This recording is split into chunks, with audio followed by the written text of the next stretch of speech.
Russie, 1985. Les agents de la CIA sont alertés que leurs couvertures ont été compromises et le KGB commence à les traquer à cause d'une fuite apparente.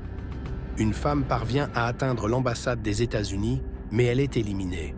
Une autre femme est capturée dans le métro et amenée devant Vazel, le chef du KGB, qui lui ordonne de remercier la CIA.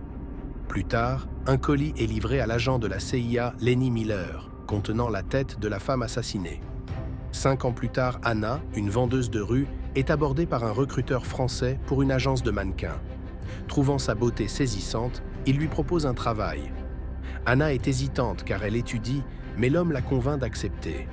Elle part bientôt pour Paris, où elle rencontre le recruteur, qui la présente à son agente Dorothy et au patron de l'agence, John Mackey. Dorothy l'installe dans une maison qu'elle partage avec d'autres mannequins et lui donne l'adresse de son premier shooting pour le lendemain. Le lendemain, Anna réalise sa première séance photo et passe la journée entière au studio. En rentrant tard le soir, elle trouve certaines filles en train de s'amuser dans sa chambre et finit par dormir avec l'une d'elles, Monsieur. Un peu plus tard, lors d'une soirée organisée par l'agence, Oleg, l'un des partenaires, fait son entrée. Le recruteur le présente à Anna et ils commencent à se rapprocher. 2 mois plus tard, Anna et Oleg sont en couple, mais elle hésite à aller plus loin, ne voulant pas être juste une fille de plus pour lui. Oleg lui rappelle qu'il l'emmène partout, mais Anna réalise qu'elle ne sait presque rien de lui ni de son travail. Finalement, Oleg lui avoue qu'il est un agent secret impliqué dans le renversement de plusieurs gouvernements, choquant Anna. Il lui confie que révéler ce secret pourrait lui coûter la vie, prouvant ainsi qu'il l'aime vraiment. Ils s'embrassent, mais Anna s'excuse pour aller aux toilettes. Là, elle retire un micro dissimulé, ressort et abat Oleg d'une balle. 3 ans plus tôt, Anna était une femme brisée, exploitée et maltraitée par son petit ami violent, Peter. Elle rêvait de rejoindre la marine, mais Peter refusait qu'elle travaille, prétendant avoir de grands projets. Anna, sceptique, l'énerve. Il lui rappelle qu'il l'a sortie de la rue et lui a sauvé la vie avant de l'insulter violemment. Elle lui crache au visage et il est sur le point de la frapper, mais se retient, pensant qu'elle devrait plutôt lui être reconnaissante. Il quitte la pièce et Anna continue en larmes à remplir son dossier d'inscription. Le lendemain, Peter arrive dans une voiture volée avec une femme et 2 hommes à l'arrière, lui demandant de monter pour s'amuser. D'abord réticente, elle accepte pour éviter une longue marche. Mais au lieu de la ramener chez elle, Peter s'arrête à un distributeur automatique pour retirer de l'argent. Dans le coffre, ils ont enfermé le propriétaire de la voiture qu'ils forcent à entrer son code PIN. Mais son compte est vide.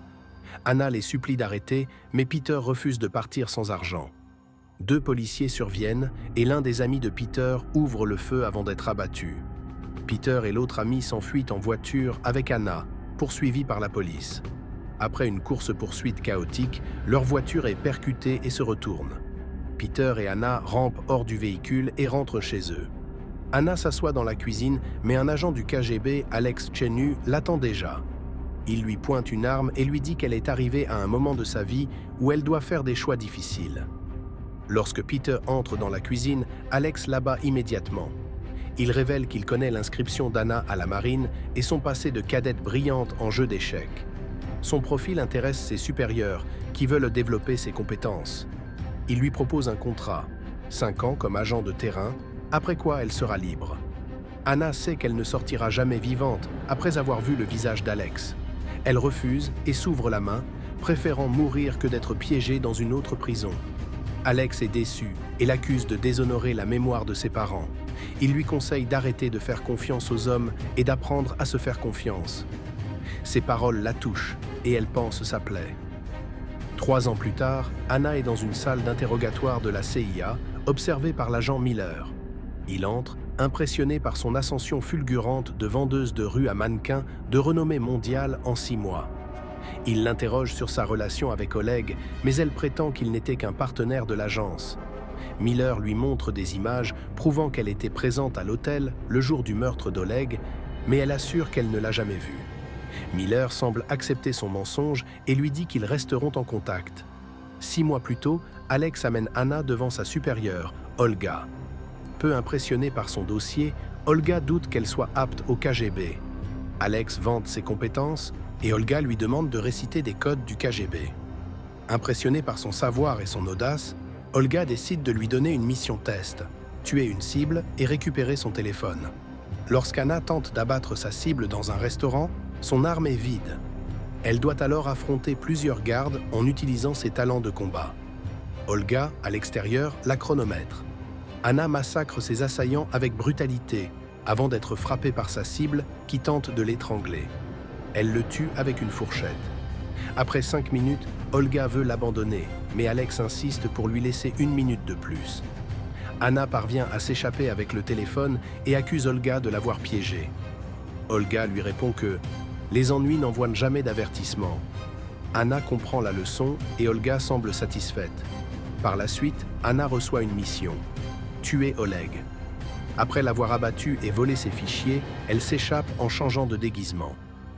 Cependant, elle sait que le KGB ne la laissera jamais partir libre. Sa dernière mission Miller lui propose de tuer Vazel, le chef du KGB, en échange de sa liberté. De retour à Moscou, elle exécute Vazel et vole ses fichiers. Poursuivie par les agents du KGB, elle parvient à s'échapper, mais Miller, voyant l'alarme retentir, est forcé de partir. La vérité, Anna avait un plan. Elle a secrètement collaboré avec Olga, qui voulait éliminer Vazel. Après l'avoir tué, elle a simulé sa propre mort. Miller et Alex confirment son décès, mais en réalité, elle s'est enfuie.